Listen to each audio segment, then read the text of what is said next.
Достар, бүгін мен сіздерге осындай әдемі ободок дайындауды үйретемін.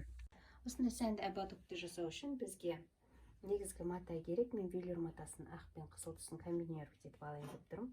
Және де ободоктың өзі, ине жіп, лента, және де қайшы, сантиметрлік лента өлшеу үшін, және де ыстық клей қажет.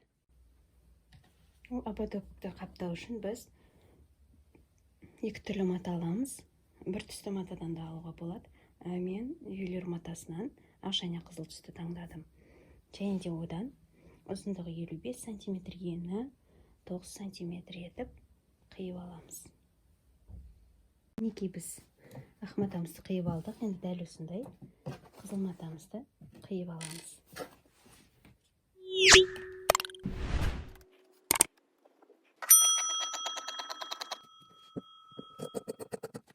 Енді матамыздың екі жанын тігіп аламыз. Келесі жағында дәл солай машинкамен жүргізіп шығамыз.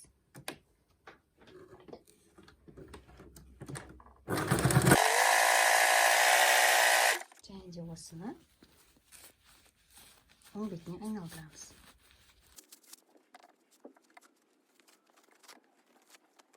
Бізде осындай шықты. Енді осыны өтекпен бастырып шығамыз. Достар, міне біз матамызды өтектеп алдық. Енді түйін жасаймыз.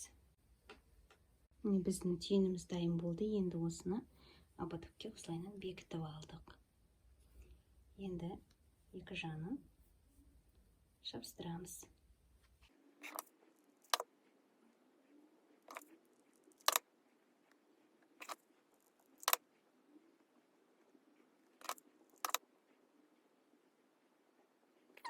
Біздің ободогымыз жартылай дайын. Енді келесі ретте мына жағын лентамен орап шығамыз.